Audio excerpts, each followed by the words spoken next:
हाय, मेरा नाम विकास है। और पिछला लेक्चर में हम लोग क्या थे कि केमिस्ट्री का क्वेश्चन तो सॉल्व किए, जो कि हम लोग 51 से लेकर 60 तक कर चुके थे। अब हम लोग यहाँ करेंगे 61 से लेकर 70 नंबर क्वेश्चन तक। ठीक है, तो अगर आप नहीं देखे तो पिछले वीडियो में जाके देखें। और अभी हम लोग यहाँ स्टार्ट करते हैं 61 नंबर क्वेश्चन से। 61 नंबर क्वेश्चन में हम लोग देखते हैं कि क्या दे रहा है क्वेश्चन। ठीक है, तो 61 नंबर जो क्वेश्चन है वो है आपका नॉन मेटेलिक ऑक्साइड जो होता है। ठीक है, जो नॉन मेटेलिक ऑक्साइड होता है, ठीक है, वो किस प्रकृति का होता है, उसका नेचर क्या होता है। ठीक है, non metallic oxide are in the nature of, किसका नेचर रहता है, अम्लीय रहता है। जो नॉन मेटेलिक ऑक्साइड रहता है वो कैसा रहता है, एसिडिक रहता है। ठीक है, एसिडिक रहता है। इसका कैसा रहता है, एसिड रहेगा। ठीक है, जो नॉन मेटेलिक ऑक्साइड रहता है वो एसिड रहता है, और जो मेटेलिक ऑक्साइड होगा वो कैसा होगा, बेस प्रॉपर्टीज का होगा। कोई दिक्कत है। उसके बाद नेक्स्ट क्वेश्चन आता है मेरा 62 नंबर। वैसे क्षार जो पानी में घुलनशील होते हैं उन्हें क्या कहते हैं, base which are soluble in water. ठीक है, ऐसा बेस जो वाटर में सॉल्युबल है, मिक्स हो जाता है, उसको हम लोग क्या कहते हैं, एल्कलीज कहते हैं। क्या कहते हैं, एल्कलीज। ठीक है, किसको कहते हैं, जो कि वाटर में सॉल्युबल होता है, कौन, बेस।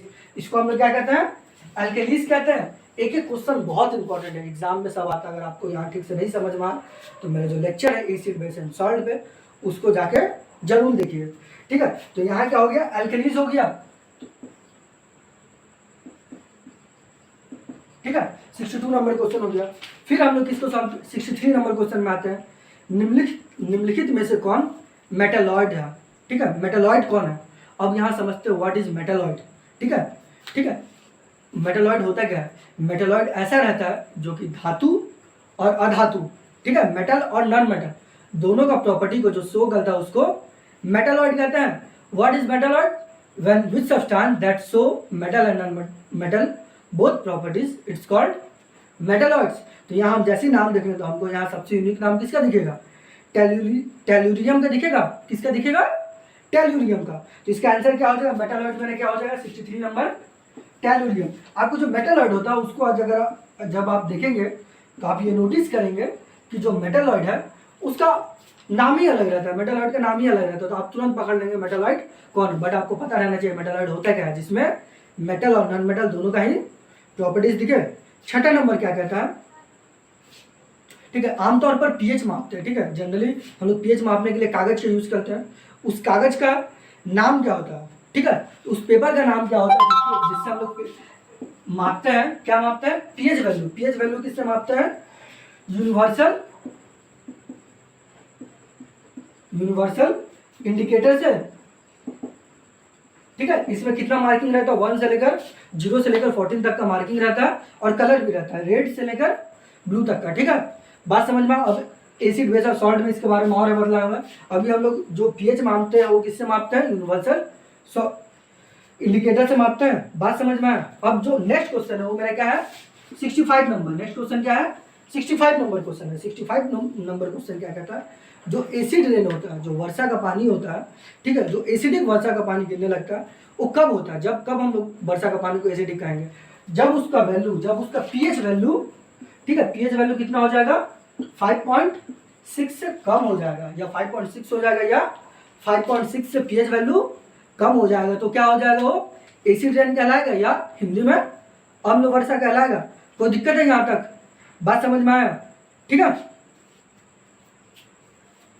ठीक है, यहां तक समझ में आया। अब नेक्स्ट हम लोग देखते हैं 66 नंबर क्वेश्चन। 66 नंबर क्वेश्चन क्या कहता है, सफेद सिल्वर क्लोराइड को, ठीक है, सफेद सिल्वर क्लोराइड जो रहता है उसको प्रकाश में, सन के लाइट में छोड़ देंगे तो अपना जो उसका सिल्वर कलर है वो ब्राउन में हो जाता है। ठीक है, ये क्यों होता है, क्योंकि जो सन का लाइट में एनर्जी मिल रहा है वो क्या हो जाता है, अपघटित हो जाता है। क्या होता है, डिकम्पोज हो जाता है। ठीक है, इंग्लिश में क्या कहेंगे, डिकम्पोज कहेंगे, और हिंदी में अपघटित हो जाता है। आपको जो इंग्लिश या हिंदी में दिक्कत है आप लोग बैठ कर अभी सुनिए और लिख लीजिए, कॉपी में क्या कीजिए, लिख लीजिए। क्या हो जाता है, डिकम्पोज हो जाता है।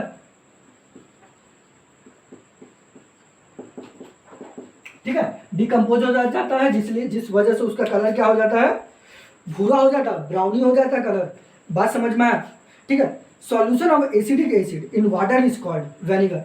ठीक है, जो हम लोग वेनिगर का यूज करते हैं चाउमीन उमीन बनाने में। ठीक है, चाउमीन उमीन बनाने में हम लोग किसका यूज करते हैं, वेनिगर का यूज करते हैं। ये क्या रहता है, खट्टा रहता है। ठीक है, इसमें कितना परसेंट वेनिगर मिक्स रहता है, वाटर में कितना परसेंट एसिड मिक्स रहेगा तो उसको हम लोग वेनिगर कहेंगे। ठीक है, क्योंकि एसिड है तो बहुत कम मात्रा रहेगा। कितना मात्रा रहेगा? 5 to 8%, 5 to 8% के बीच में रहेगा तो वो क्या कहलाएगा? एसिडिक कहलाएगा। बात समझ में आया? कोई दिक्कत है? ठीक है, नेक्स्ट देखते हैं आधुनिक आवर्त सारणी, model periodic table based on. जो मॉडल पीरियोडिक टेबल है, ठीक है, वो किस पे बेस्ड है? ठीक है, तो मॉडल पीरियोडिक टेबल बेस्ड है तुम्हारा एटॉमिक नंबर पे। मॉडल पीरियोडिक टेबल किस पे बेस है? एटॉमिक नंबर पे। और मॉडल पीरियोडिक टेबल का खोज तो कौन किया? मोसले जी। ठीक है, और उसके बाद देखो तो ओल्ड पीरियोडिक टेबल जिसका खोज तो किया मैडलिफ, जिसका खोज तो कौन किया? मैडलिफ। वो किस में बेस रहता है? ओल्ड पीरियोडिक टेबल बेस रहता है एटॉमिक मास पे। ठीक है, ओल्ड पीरियोडिक टेबल किस पे बेस रहता है? एटॉमिक मास पे। और मॉडल पीरियोडिक टेबल किस पे बेस रहता है? एटॉमिक नंबर पे। कोई दिक्कत है? नेक्स्ट हम लोग देखते हैं 69 नंबर। नेक्स्ट हम लोग क्या देखते हैं? 69 नंबर।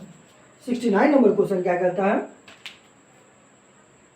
इथेनॉल अम्ल किसका उत्प्रेरक की स्थिति में शुद्ध इथेनॉल के साथ अभिक्रिया करके ईस्ट बनाता है? ठीक है, इथेनॉल एक किसका प्रेजेंस में ये बनाता है? तो ये क्या हो जाएगा? अम्ल। एसिड, जब हम उसके साथ में एसिड रखेंगे तब वो उसके साथ रिएक्ट करके क्या बनाएगा? ईस्ट बनाएगा। कोई दिक्कत है? बात समझ में आया? ये क्या हो गया मेरा? 69 नंबर हो गया। अब नेक्स्ट मेरा हो जाएगा 70 नंबर। ठीक है, 70 नंबर क्वेश्चन क्या कहता है कि सीमित हवा में अयस्कों को प्रबलता से गर्म करने से क्या प्राप्त होता है? In a presence of heating the ores strong in a limited air.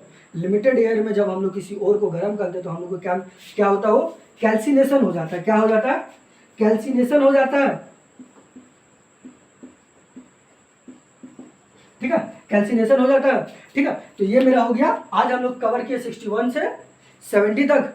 ठीक है, और इस तरह से हम लोग आगे और कवर करते रहेंगे। तो धीरे धीरे हम लोग का केमिस्ट्री कंप्लीट होगा, फिर फिजिक्स में जाएंगे और फिर उसके बाद मैथ कंप्लीट करेंगे। ठीक है।